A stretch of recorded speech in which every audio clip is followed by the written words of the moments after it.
எத்தனை பேர் சந்தோஷமா இருக்கிறீங்க? அல்லேலூயா. இன்னைக்கு எனக்கு ரொம்ப சந்தோஷம். ரொம்ப நாளாக கண்டிப்பாக வர வேண்டும் என்று சொல்லி பல முறை நான் வருந்தி அழைத்தும் வர முடியாத அளவுக்கு மிகவும் அலுவல்கள் நிறைந்தவராக இருந்த அருமையான கர்த்தருடைய ஊழியர் தம்பி சாம் அவர்கள் நம் நடுவில் இருப்பது மிகப்பெரிய சந்தோஷம். நம்முடைய சபைக்கு அது ஆசீர்வாதம். கர்த்தருடைய நாமத்தின் மகிமைக்கென்று அநேக பாடல்களை எழுதி இசையமைத்து பாடி கர்த்தருடைய நாமத்தை உயர்த்தி இருக்கிற தேவ மனுஷன். இயல்பாகவே அவர் ஒரு இசையமைப்பாளர். உலக பிரகாரமான வேலையை செய்து கொண்டே கர்த்தருடைய ஊழியத்தையும் செய்யக்கூடிய ஒரு பகுதி நேர ஊழியர். பெங்களூர், ஒசூர் பகுதிகளிலே தேவனுக்கென்று எழும்பி இருக்கிற ஒரு பெரிய ஜபக்குழு, ஜபசேனையிலே அவரும் ஒரு அங்கம். எப்படியெல்லாம் சொல்லிக்கொண்டே போகலாம். அவருடைய மகள், மூத்த மகள் அடோரா நல்ல ஒரு பாடகி, ஒரு மகன் உண்டு, நல்ல ஒரு குடும்ப தலைவர். இன்றைக்கு நம்ம நடுவில் இருக்கிறது ரொம்ப சந்தோஷம். எல்லாருக்கும் சந்தோஷம் தானே? அல்லேலூயா. அதனால நான் செய்தி கொடுப்பேன், இடையிடையே அவருடைய ஆராதனை இருக்கும். நீ ஆண்டோடைய வார்த்தையை நீங்கள் சில சமயத்தில் இந்த வெறும் சாப்பாடு சாப்பிடாம கூடவே என்ன சேர்ப்போம்? கூட்டு புரியலா? கூடவே என்ன செய்வோம்? கூடவே குழம்பு இப்படிலாம் மிக்ஸ் பண்ணி சாப்பிடல. அந்த மாதிரி இன்றைய தினம் கர்த்தருடைய வார்த்தை ஆழமாக நம்முடைய இருதயத்துக்கு போக வேண்டும். அல்லேலூயா. அந்த உணர்வோடு இருக்க ஆண்டவர் என்னோடு பேசுவார், ஆண்டவர் நம்மோடு பேசுவார். அல்லேலூயா. எல்லாரும் சொல்லுங்க, கர்த்தரினோடு பேசுவார். இது எத்தனாவது மாதம்? எல்லாம் சொல்லுங்க. 9வது மாதம். இந்த மாதத்தினுடைய வாக்குத்தத்த வசனம் எல்லாருக்கும் நான் அனுப்பியிருந்தேன். என்ன யாராவது சொல்ல முடியுமா? இந்த மாதத்தினுடைய வாக்குத்தத்த வசனம், நீ விசுவாசித்தால் தேவனுடைய மகிமையை காண்பாய். அவ்வளவுதானா? அல்ல சொல்லுங்க. நீ எல்லாரும் நீ பேசணும். நான் இன்றைக்கு பிரசங்கம் அல்ல வேண்டும் சொல்றேன். உங்களோடு சேர்ந்து இந்த பகுதியை தியானிக்க போகிறேன்.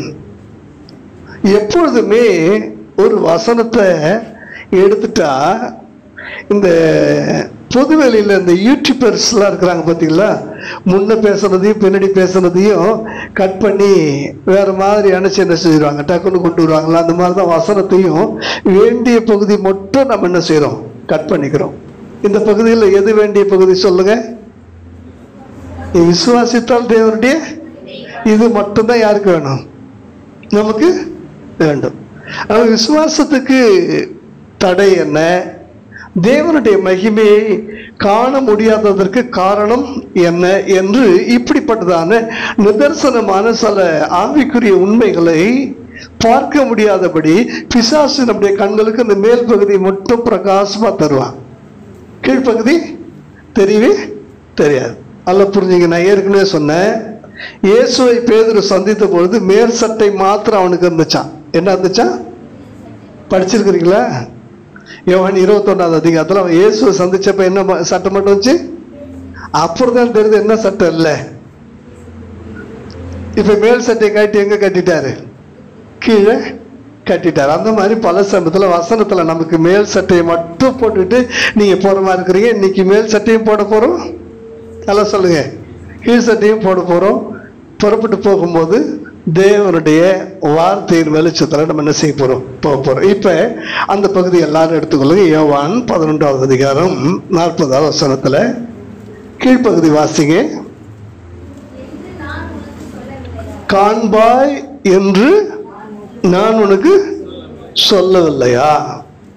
என்ன சொன்னாரு சொல்லுங்க, என்ன சொன்னார்? அதுக்கு மேல் வசனத்தை வாசிச்சு பாருங்க. 39. போதும். அல்ல கவனிங்க, என்ன கவனிங்க, என்ன சொன்னாரு? கல்லை எடுத்து போடு காண்பாய் என்று நான் உனக்கு. புரியுதா உங்களுக்கு? இந்த வசனத்தை எப்படி நீங்க புரிந்து கொள்ள வேண்டும் என்று சொல்லி இன்றைக்கு செய்தியால காட்சியாக உங்களுக்கு காண்பிக்க போகிறேன். கல்லை எடுத்து போடு காண்பாய். கல்லை எடுத்து போடு, எதை காண்பாய்? எது உனக்கு தேவையோ அதை காண்பாய். அதெல்லாம் கவனிங்க, இங்கே உங்களுடைய கண்களுக்கு முன்னதாக ஒரு கல்லறையை நான் காட்சிப்படுத்தி காண்பிக்க விரும்புகிறேன். அது ஒரு ஊருக்கு வெளியே இருக்கக்கூடிய ஒரு கல்லறை தோட்டம். அந்த ஒரு பர்டிகுலர் கல்லறையினுடைய வாசல்ல ஒட்டுமொத்தமான ஊர்க்காரர்களும் என்ன செஞ்சிட்டு இருக்கிறாங்க? நின்றுட்டு இருக்கிறாங்க. ஒட்டுமொத்தமான ஊர்க்காரர்களும் நிற்கிறாங்க. கூடவே யார் நிற்கிறா? மார்த்தாலும் மரியாளும். கூட யார் நிற்கிறா? தேவனும் நிற்கிறார். நல்லா புரிஞ்சுங்க. எங்க வந்துட்டாங்க? கல்லறை வாசல்ல வந்துட்டாங்க. சரியான இடம் தானே? லாசர் இருக்கிற இடம் தானே? கரெக்டா வந்துட்டாங்க. இப்ப லாசருக்கும் இவங்களுக்கும் இடையில எவ்வளவு தூரம்? லாசருக்கும் இவங்களுக்கு இடையில எவ்வளவு தூரம்? ஒரே ஒரு கல், அவ்வளவுதான். புரியுதா உங்களுக்கு? கண் பார்க்கும் தூரம், கை தொடும் தூரம். நல்லா புரிஞ்சுங்க. கண் பார்க்கும் தூரம், கை தொடும் தூரம். ரொம்ப தூரம்லாம் இல்லை. பவுல் சொல்வார், நீங்கள் தடவியாகிலும் கண்டுபிடிக்கத்தக்க. அப்ப தடவியாகலன்னா கை நீட்ட தூரத்துல தானே இருக்கு. இப்ப தேவனுடைய மகிமை இருக்கு. அங்கே அற்புதமான ஒரு காட்சி இருக்கு. ஆனா அதை காண முடியாதபடிக்கு ஒரு தடை இருக்கு. புரிஞ்சுதா அவங்களுக்கு? இவங்களுக்கு வேண்டியது யாரு? எல்லாரும் யாருக்காக வந்திருக்கிறாங்க? லாசருக்காக வந்திருக்காங்க. அதுக்காக தான் கண்ணீர் விடுறாங்க, அதுக்காக தான் கதறாங்க, அதுக்காக தான் அவ்வளோ பெரும் போராட்டம். ஆனா சரியான இடத்துக்கு என்ன செஞ்சிட்டீங்க? வந்துட்டீங்க. சரியான இடத்துல நீங்க நின்னுட்டீங்க. இப்போ உங்க தேவை எங்க இருக்கு? உங்க தேவையே இருக்கு. அந்த தேவை வேண்டும் என்ற எதிர்பார்ப்பும் உங்களுக்குள்ள இருக்கு. நீங்க சரியான இடத்துல என்ன செஞ்சிட்டீங்க? நின்னுட்டீங்க. ஆனா இன்னும் உங்களுக்காக கர்த்தர் ஆயத்தம் பண்ணி வச்சிருக்கிற அந்த ஆசீர்வாதத்தை இன்னும் உங்க கண் என்ன செய்யல? பார்க்கவில்லை. தேவன் தமிழத்தில் அன்பு கூறுகிறவர்களுக்கு ஆயத்தம் பண்ணின ஆசீர்வாதங்கள் என்று சொல்லுகிறோமே, அதுக்கு உங்களுக்கு ரொம்ப தூரம் இல்லை. ரொம்ப தூரம் இல்லை. ஆண்டவர் சொல்றாரு, நீ அதை பார்ப்ப. அதை பார்க்க முடியாதபடிக்கு ஒரு தடை உனக்கும் அதுக்கும் நடுவில் என்ன செய்யுது? இருக்கு. அது என்ன தடைன்னு நானே சொல்றேன். அந்த கல்லை என்ன செஞ்சிருங்க? எடுத்து போடுங்க. இன்னைக்கு உங்களுக்கு நான் சொல்ல போறதெல்லாம் எல்லாருமே நீங்க எங்க வந்துட்டீங்க? ரீச் ஆயிட்டீங்க. சரியான இடத்துக்கு ரீச் ஆயிட்டீங்க. ஒவ்வொருவருடைய மனதிலும் சில ஆசைகள், சில ஏக்கங்கள், சில எதிர்பார்ப்புகள், சில மனதனுடைய விருப்பங்கள்லாம் இருக்கும். இதை நிறைவேற்றக்கூடிய தேவனும் யார் கூட தான் இருக்கிறாரு? தேவனும் உங்க கூட தான் இருக்கிறாரு. தேவனும் உங்க கூட இருக்கிறாரு. ஆனா அவர் சொல்லிட்டாரு, நீ இதை செய்யணும் சொல்றாரு. அதை நீங்க செஞ்சிட்டீங்கன்னா நீங்க எதை பார்க்க போறீங்க? அப்படியே மகிமையை காண போறீங்க.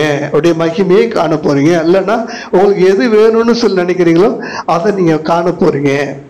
ஓகேவா? எழும்புவோமா? தேவ சமூகத்தில் எழும்புங்க. இன்னைக்கு கண்ணு மூடி ஒரு நிமிஷம், இன்னும் நான் எதிர்பார்க்கிற ஒன்று எனக்கு கிடைக்கல, இன்னும் நான் விரும்புகிற அந்த லக்கை நான் அடையல, இன்னும் எனக்கு தேவனே இது ஒண்ணுமே நீங்க எனக்கு செய்யலையே அப்பான்னு சொல்லி அந்த மார்த்தால போல மரியாதை போல கண்ணீர் மல்க நீங்க நின்று இருக்கிறீங்க. ஒன்று மாத்திரம் சொல்றேன், நீங்க இருக்கிற இடம் சரியான இடம். நீங்க நிற்கிற இடம் சரியான இடம். நீங்கள் அறியாத ஒருவர் உங்கள் நடுவில் இருக்கிறார். அவர் சொல்லுகிறார், கல்லை எடுத்து போடுங்கள். என்ன தடைன்னு சொல்லி ஆண்டவர் உங்களுக்கு வைத்திருக்கிற ஆசீர்வாதத்தை நீங்க பார்க்கறதுக்கு என்ன தடைன்னு ஆண்டவரே இப்ப நீங்க இந்த இடத்துல நிற்கும் போது உங்க மனசுல சொல்ல, இதெல்லாம் எனக்கு தடையா இருக்கு, இதெல்லாம் எனக்கு தடையா இருக்கு, இதெல்லாம் எனக்கு தடையா இருக்கு. ஆண்டவர் சொல்ற அந்த தடையை புரட்டி போட, அந்த தடையை விலக்கி விடத்தக்கதாக நீங்கள் ஆசீர்வதிக்கப்படுவதற்கு தடையா இருக்கக்கூடிய எல்லாவற்றையும் உங்களை விட்டு அகற்றி விடும்படியாக ஆண்டவர் விரும்புகிறார். யாக்கோபே, இன்னும் உன் வாழ்க்கையில நீ போராடி கொண்டிருக்கிறாய். காரணம், ஏராளமான தடைகள் உன்னிடத்துல இருக்கிறது. நீ பெத்தேலுக்கு வா, நீ பெத்தேலுக்கு வா. அங்கே எல்லா விக்கிரகத்தையும் நீ கர்வாலி மரத்துக்கு கீழே புதைத்து போடு என்று சொல்லி தடைகளுக்கு உண்டான காரியத்தை கர்த்தர் அவனுக்கு காண்பித்து கொடுத்தார். அப்பொழுதுதான் அவனுடைய வாழ்க்கை ஆசீர்வாதமா இருந்துச்சு. அது போல இன்னைக்கு நம்முடைய வாழ்க்கையில் இருக்கக்கூடிய சில தடைகளை ஆண்டவர் என்ன செய்கிறார்? காண்பித்து கொடுக்க போகிறார். தேங்க்யூ ஜீசஸ் என்று கரங்களை உயர்த்தி, என்ன தடனை எனக்கு காண்பிச்சு கொடுங்கப்பா, நான் இப்பொழுதே அகற்ற நான் ஆயத்தமா இருக்கிறேன் ஆண்டவரே. Thank you Jesus. தடைகளை உடைப்பவர் நம் முன்னே போவார். ஓசன்னா ஜெயம் என்று ஆர்ப்பரிப்போமே. எல்லாரும் சேர்ந்து, தடைகளை உடைப்பவர் நம் முன்னே போவார். ஓசன்னா ஜெயம் என்று ஆர்ப்பரிப்போமே. பிள்ளை உடைத்திடுவார், ஈட்டியை முறித்திடுவார். பிள்ளை உடைத்திடுவார், ஈட்டியை முறித்திடுவார். ரதங்களை அக்னியால் சுட்டரிப்பாரே. ரதங்களை அக்னியால் சுட்டரிப்பாரே. எல்லாரும் சேர்ந்து, ஆபிரகாமின் தேவன் அவர் ஈசாக்கின் தேவன், யாக்கோபின் தேவன் அவர் நம்முடைய தேவன். ஆபிரகாமின் தேவன் அவர் ஈசாக்கின் தேவன், யாக்கோபின் தேவன் அவர் நம்முடைய தேவன். மலைகள் எல்லாம் படிகளாக்குவார். நம் பாதையெல்லாம் செவ்வையாக்குவார். மலைகள் எல்லாம் வழிகளாக்குவார். நம் பாதையெல்லாம் செவ்வையாக்குவார். பெரிய பர்வதமே அம்மாத்திரம், சிறுவாவே முள்மே சமபூவாய். பெரிய பர்வதமே அம்மாத்திரம், சிறுவாவேல் முன்னே சமமாகுவாய். முத்திரை மோதிரமாய் தெரிந்து கொண்டாரே. முத்திரை மோதிரமாய் தெரிந்து கொண்டாரே. இயேசுவின் நாமத்தினால் ஜெயம் பெறுவோமே. இயேசுவின் நாமத்தால் ஜெயம் பெறுவோமே. ஆபிரகாமின் தேவன் அவர் ஈசாக்கின் தேவன், யாக்கோபின் தேவன் அவர் நம்முடைய தேவன்.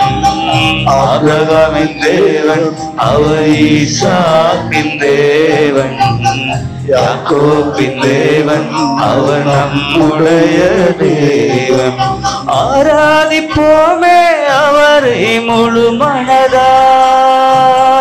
ஆராதிப்போமே அவரை தலைமுறையா. எல்லாரும் உணர்ந்து பாடுவோமா? முழுமை ஆராதிக்கிறோம். ஆராதிப்போமே அவரை தலைமுறையா. வெறுமையானதை முன்னறிந்ததா தேடி வந்து என் படகில் ஏறிக்கொண்டாரே. வெறுமையானதை முன்னறிந்ததா தேடி வந்து என் படகில் ஏறிக்கொண்டாரே.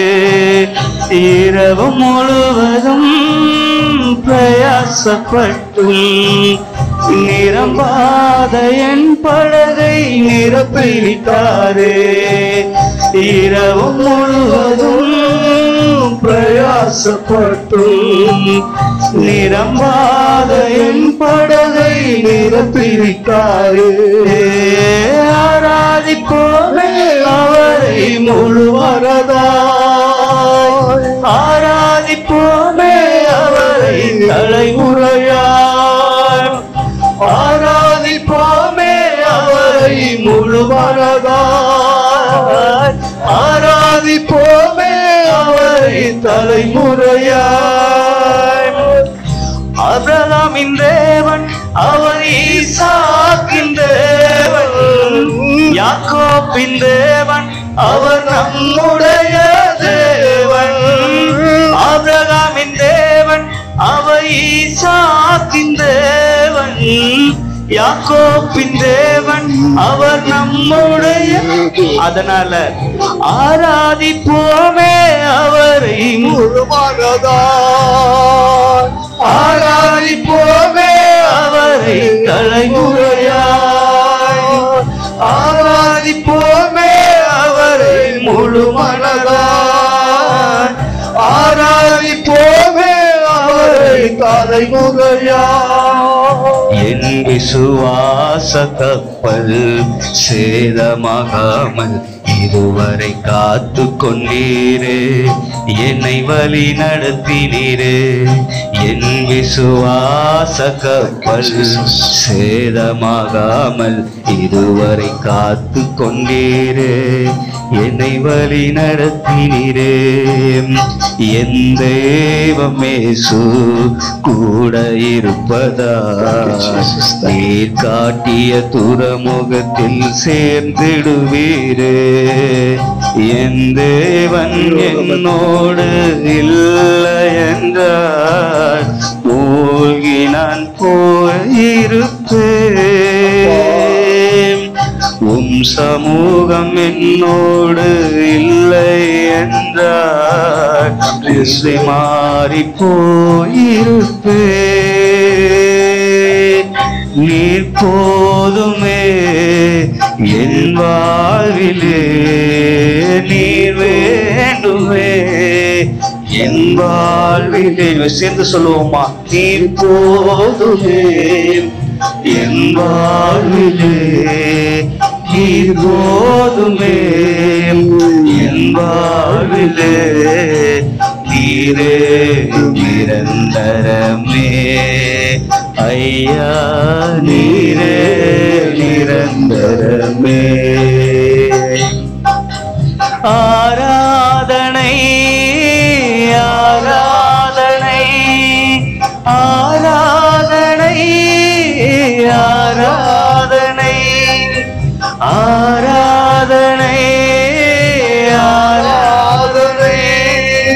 ஆராதனை ஆராதனை எங்கள் ஆராதனை ஆராதனை ஆராதனை எங்கள் ஆராதனை ஆராதனை ஆராதனை ஆராதனை உமக்கே ஐயா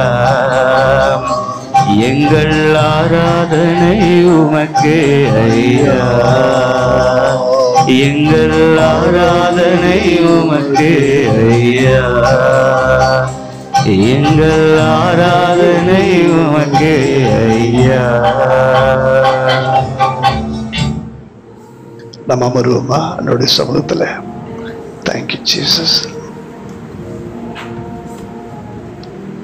எல்லாரும் மீண்டும் அந்த வேத பகுதியை எடுத்துக்கொள்ளுங்க இப்ப 39வது வசனத்தை வாசிங்க 11:39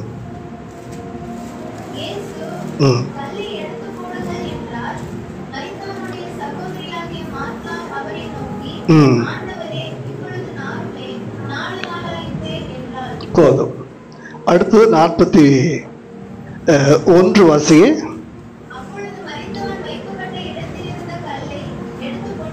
சரி, என்ன கவனிங்க.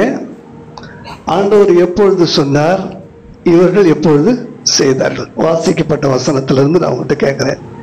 ஆண்டவர் எப்பொழுது சொன்னார், இவங்க எப்பொழுது செய்தார்கள்? நான் சொல்லிட்டல்ல, இது பிரசங்கமே அல்ல, எல்லாரும் நீங்க பேசலாம். ஆண்டவர் எப்ப சொன்னார், இவங்க எப்ப செஞ்சாங்க? சொல்லுங்களா?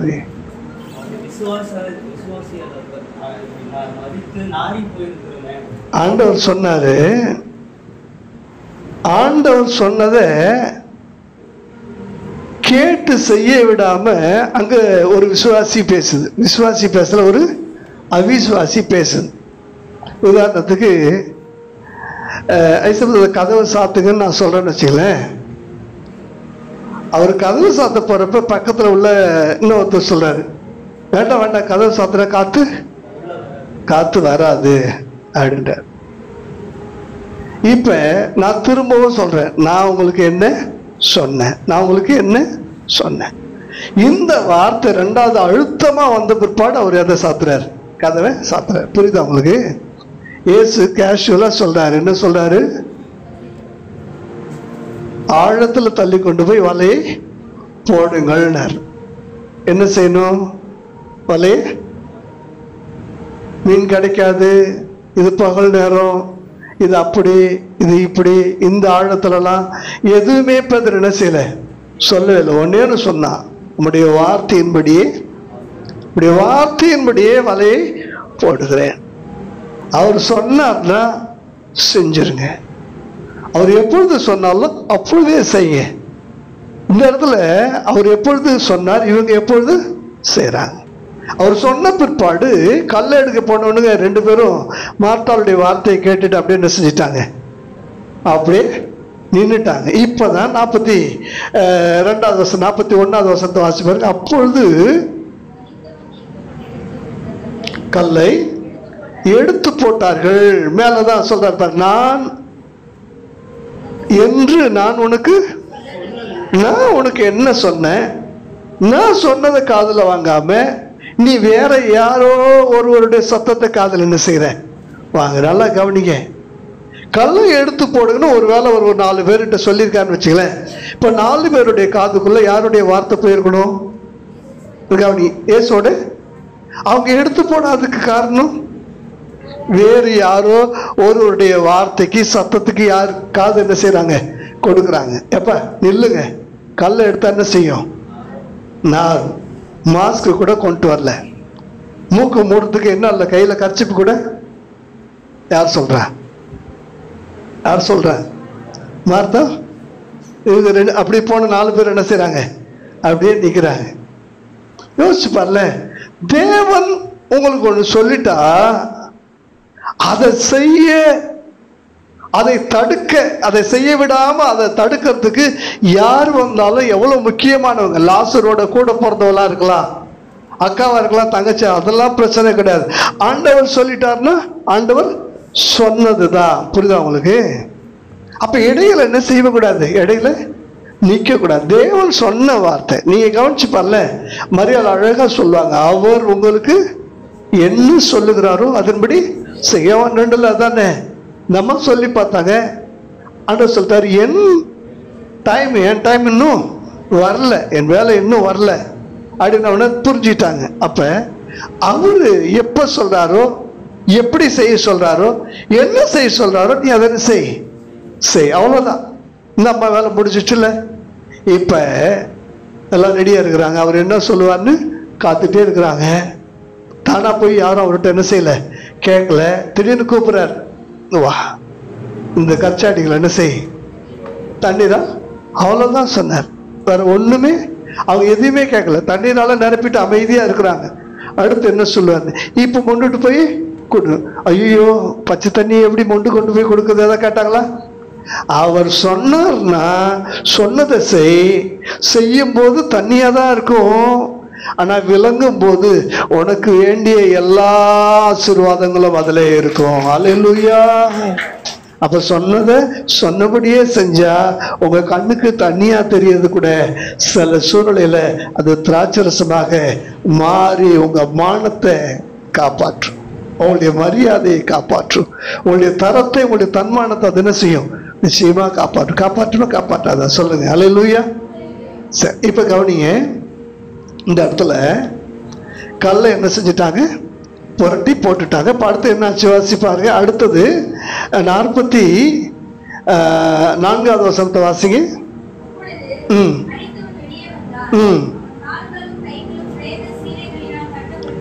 இப்ப கவனிங்க.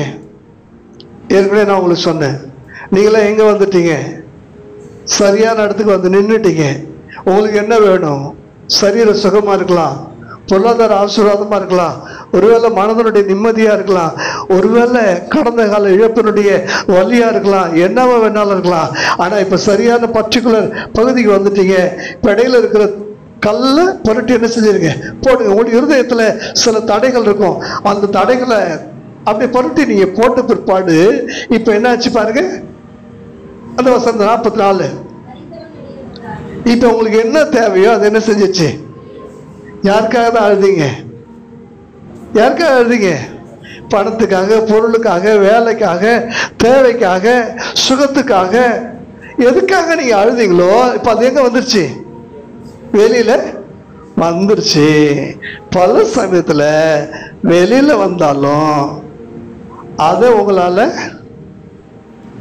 அனுபவிக்க முடியாத சூழல் எல்லாம் வந்திருக்குது. நல்ல கவனி, எப்படி வந்திருக்கா வாசிச்சு பாருங்க. அதுல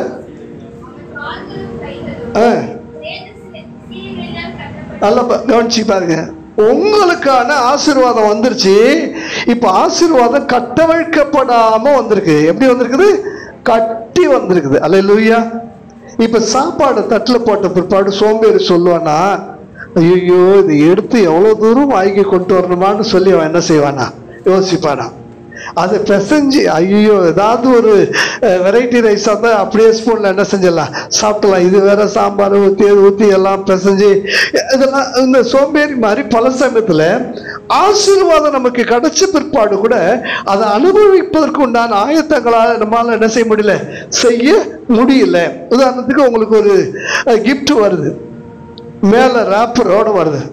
இப்ப கிஃப்டை நீங்க பார்க்கணும்னா என்ன செய்யணும் சொல்லுங்க? ரேப்பர்லாம் உடைக்கணும். சிலருக்கு கடைசி வரைக்கும் ரேப்பர் தான் இருக்கும். கவனிச்சிருக்கிறீங்களா? ஒன்றை பிரிச்சா உள்ள, ஒன்றை பிரிச்சா ஒன்றை பிரிச்சா, அதே மாதிரி ஓப்பன் பண்ணியாச்சு. இப்போ உள்ள இருந்து வர்றது எப்படி வருது? இன்னொரு ரப்பர் சுத்தி இருக்குது. என்னப்பா கொடுமை இது ஆண்டவரே, எதை பார்த்தாலும் எப்படி இருக்குது. இப்ப நான் கேட்டது வந்துருச்சு, ஆனா நான் கேட்டதுதான் வந்திருக்கான்னு எனக்கு தெரியல. ஏன்னா கண்ணும் தெரியல, மூக்கு மூஞ்சி மரம் ஒண்ணுமே என்ன செய்யல, ஒண்ணுமே தெரியல. ஃபுல்லா எதை செத்து இருக்கிறாங்க? சீலையினால அப்படியே ஒரு பொட்டலை மாதிரி வெளியில அவர் என்ன செஞ்சிட்டு இருக்கிறார், வந்து நிற்கிறார். இதுதான் லாசரா, இதுதான் நாங்க கேட்ட ஆசீர்வாதமான்னு சொல்லி தெரியல. பல சமயத்துல நமக்கு வேண்டிய ஆசீர்வாதங்கள் நம்ம கண்ணுக்கு முன்னாடி வந்தாலும், நம்ம கைக்கு எட்ட தூரத்துல வந்தாலும் அனுபவிக்க முடியாதபடிக்கு கட்டப்பட்டிருக்கு. உண்மையை நான் சொல்றேன். உதாரணத்துக்கு இந்த கம்பெனி ஓனர்ஸுக்கு தெரியும், என்ன மகி உங்களுக்கு இது வரைக்கும் வெளியில எவ்வளவு நிற்கும், நிலுவையில் வெளியில எவ்வளவு நிற்கும், வர வேண்டிய தொகை எவ்வளவு இருக்கும்? ஒரு 10 லட்சம் ரூபா வர வேண்டிய தொகை இருக்கும். ஆனா இன்னைக்கு 10,000 ரூபாய்க்கு நம்ம வெளியில என்ன செய்ய வேண்டியதா இருக்குது? உண்மை சொல்லுங்க. 10,000 ரூபாய்க்கு வெளியில நம்ம தேவைக்காங்க. உண்மையை சொல்லப்போனா 10 லட்சம் ரூபான்னா ஒரு லட்சாதிபதி இல்லையா? ஒரு லட்சாதிபதி கையில இப்ப என்ன இல்ல, 10,000 இல்ல. ஏன்? 10 லட்சம் என்ன செய்யப்பட்டிருக்கு, கட்டப்பட்டிருக்கு. ஒரு செக்கு கொடுத்துட்டாங்க, 1 லட்சம் ரூபாய்க்கு ஒரு செக் வந்துச்சு. இப்ப செக்கு போட்டா என்ன செய்யுது, பவுன்ஸ் ஆகுது. செக்குல எவ்வளவு இருக்கு, 1 லட்சம் ரூபாய் இருக்கு. ஆனா போட்டா அக்கௌண்ட்ல என்ன இல்ல. கூப்பிட்டு கேட்டா இப்ப போடாதீங்க, அடுத்த வாரம் போடுங்கன்னு என்ன செய்யறாங்க, சொல்றாங்க. உண்மையை சொல்ல போனா உங்களுக்கு வர வேண்டியது வந்துச்சுன்னா நீங்க எல்லாம் லட்சாதிபதியிலும் கோடி சொல்லலாம். அவ்வளவு உங்களுக்கு எங்க இருக்குது இருக்கு. தேவன் உங்களுக்கு ஆயத்தம் பண்ணி வச்சிருக்கிற ஆசீர்வாதங்களே கணக்கில் இல்லாதது இருக்கு. ஆனா கையேந்த வேண்டிய ஒரு சூழ்நிலையில நம்ம என்ன செய்யறோம்? உண்மையா இல்லையா? கட்டப்பட்ட ஆசீர்வாதம் கண்ணுக்கு முன்னால இருக்கு. கட்டவிழ்த்து விட்டாதான் அது உங்களுக்கான ஆசீர்வாதமா, நீங்க எதிர்பார்த்த ஆசீர்வாதமான்னு சொல்லி உங்க கண்ணால என்ன செய்ய முடியும், பார்க்க முடியும். முதல்ல இப்ப நீங்க கல்லை புரட்டி போட்டுட்டீங்க, ரெண்டாவது எதை அவிழ்க்க போறீங்க? அதெல்லாம் சொல்லுங்க. எதை அவிழ்க்க போறீங்க? கட்டை அவிழ்க்க போறீங்க. ரேப்பர் என்ன செய்ய போறீங்க? பிரிக்க போறீங்க. உண்மையா இல்லையா? எதெல்லாம் தடைப்பட்டு இருக்குது, எதெல்லாம் உங்களுக்கு வர வேண்டியது இருக்குது, இதெல்லாம் நீங்க தெளிவா புரிஞ்சுக்கீங்க. நான் சொன்னேன், அது ஏதோ ஒரு சாதாரணமான ஒரு கல் அடைப்பு அப்படின்னு தான் நீங்க நினைச்சிருக்கிறீங்க. கிட்னி ஸ்டோன் எத்தனை பேருக்கு வந்திருக்குன்னு தெரியல. அப்படி வந்தவங்களுக்கு தெரியும், அது சின்ன கல் தான். ஆனா அது ஒரு பிளாடர் என்ன செஞ்சிருக்கும், அடைச்சிக்கும். வெளியிலயும் வராது, உள்ள இருக்கிற வெளியில போகவும், உள்ள லாசர் இருக்கிறாரு, வெளியில அதுக்கு தேவையானவங்க இருக்கிறாங்க, ஆனா இடையில எது இருக்குது? கல்லு இருக்குது. விசுவாசத்தினாலே அந்த தேவனுடைய மகிமையை வெளியே வர வச்சு பார்க்கக்கூடிய அந்த கண்கள் உங்களுக்கு இருந்தாலும் அடைப்பு என்ன செய்யுது? இருக்குது. அந்த அடைப்பை நீங்க நீக்கிற வரைக்கும் உங்களுக்கு கிட்னி ஸ்டோன் வந்த வலி மாதிரி உங்களுக்கு என்ன செய்யணும்? வலிக்கணும். ஆண்டவரே இந்த தடை நீங்கணும்ப்பா, இந்த தடை நீங்கணும். எப்படி ஆகிடும்? இது நீங்க உடைச்சு சுக்குநூறாக்கி என்ன செஞ்சிருங்க? இதை வெளியில கொண்டு வந்துருங்க. மரியாலும் மகதலேனா மரியாலும் 2 பேர் புலம்புறாங்க. நமக்காக அவ்வளவு பெரிய கல்லை எவன் புரட்டி தள்ளுவா? இது எப்ப நடந்துச்சு? இயேசு உயிரோட எழுந்து 3ஆம் நாள் உயிரோட எழுந்திருப்பேன்னு சொல்லி சொன்னாரு. இந்த 2 பேரும் உயிர்த்தெழுந்த இயேசுவை பார்க்கறதுக்கு அதிகாலையில புறப்பட்டு வரும்போது பேசிட்டு வராங்க. அவருடைய கான்வர்சேஷன் என்ன? அவ்வளோ பெரிய கல்லு, பெரும் பெரும் போர்ச்சவர்லாம் அதை என்ன செஞ்சாங்க? உருட்டி அதுல அடைச்சு வச்சிருக்கிறாங்க. அவ்வளோ பெரிய கல்ல இப்ப நம்ம போனாலும் நமக்கு யாரு? ஆனா என்னாச்சு? விசுவாசத்தோட போனாங்க. கல் புரட்டி போடப்பட்டிருக்கிறதையும் அந்த கல்லின் மேல் ஒரு தேவனுடைய தூதன் அமர்ந்திருக்கிறதையும் அவர்கள் பார்த்தார்கள். அல்லேலூயா சொல்லுவோமா?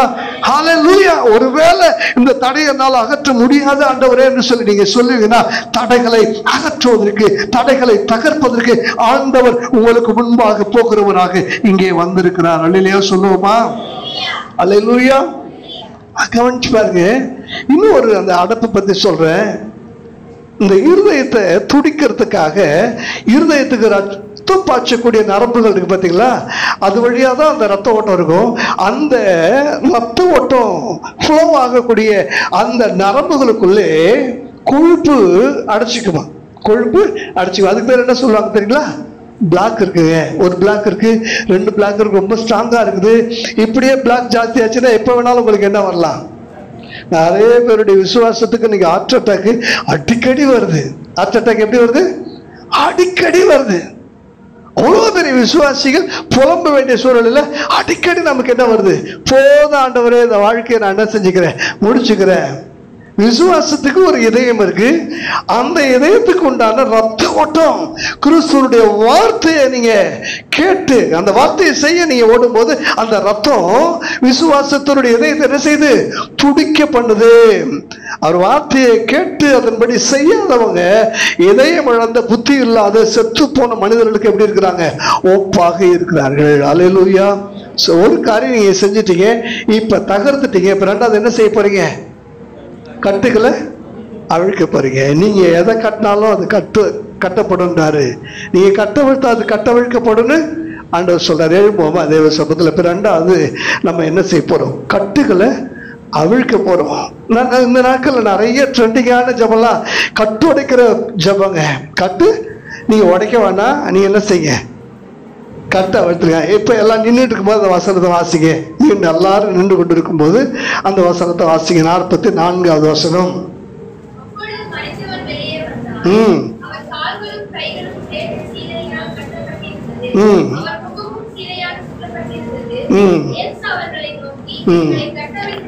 இப்ப ஆண்டவர் சொல்லக்கூடிய ஒரே ஒரு வார்த்தை என்ன பண்ணுங்க? கட்டவிழ்த்து விடுங்க. கட்டவிழ்த்து விடுங்க. எல்லாரும் சொல்லுங்க. கட்டவிழ்த்து விடுங்கள். நல்லா சொல்லுங்க. கட்டவிழ்த்து விடுங்கள். கட்டவிழ்த்தாதான் உங்களுக்கு வேண்டியது உங்களுக்கு கிடைக்கும். கட்ட என்ன செய்யணும்? ஆண்டவரை எதெல்லாம் கட்டப்பட்டு, எதெல்லாம் கட்டப்பட்டு. இந்த பிசாசு ஜெபத்தினாலும் உபவாசத்தினாலும் வந்து வேற விதத்துல என்ன செய்யாது? போகாது. கட்டப்பட்ட ஜெபிக்க முடியாதபடிக்கு கட்டப்பட்ட மனம், ஆண்டவரை துதிக்க முடியாதபடிக்கு கட்டப்பட்ட வாய்கள், ஆண்டவரை ஆராதிக்க முடியாமல் கட்டப்பட்டிருக்கிற இருண்டு போன இருதயங்கள், எல்லா கட்டுகளையும் ஒரு செகண்ட்ல அவிழ்த்து விடுங்க. அடைக்கப்பட்ட கல்ல புரட்டிட்டீங்க. இப்ப கட்டப்பட்டிருக்கிறதான காரியங்களை நீங்க அவிழ்க்க போறீங்க. நீங்க கட்டவிழ்க்க ஒண்ணு ஒண்ணா உங்களுக்கு தெரிய ஆரம்பிக்கும். அப்படியே தலையை கட்டவிழ்க்கும் போது கண்ணு தெரிஞ்சது, மூக்கு தெரிஞ்சது, வாய் தெரிஞ்சது, அப்புறம் இவன் லாசர் தான் சொல்லி எல்லாமே தெரியக்கூடிய ஒரு பெரிய ஆசீர்வாதம். 2 கரங்களையும் கத்திருக்கிறார் உயர்த்தி. என் ஆண்டவரே, எனக்கானவைகளை கட்டவிழ்க்க எனக்கு உதவி செய்யுங்கப்பா. கட்டவிழ்க்க எனக்கு உதவி செய்யுங்கப்பா. நானே கட்டப்பட்டிருக்கிறேன். என் கட்டுகளை ஆண்டவரை நீங்க அவிழ்த்து விடுங்கப்பா. என்னை சுற்றி ஆசீர்வாதங்களை கட்டி வைத்திருக்கிற எல்லா தடைகளையும் தகர்த்து போடுவீராக. Thank you Jesus. உணர்வுள்ளவர்களாக கேளுங்க, உணர்வுள்ளவர்களாக கேளுங்க. Thank you Lord.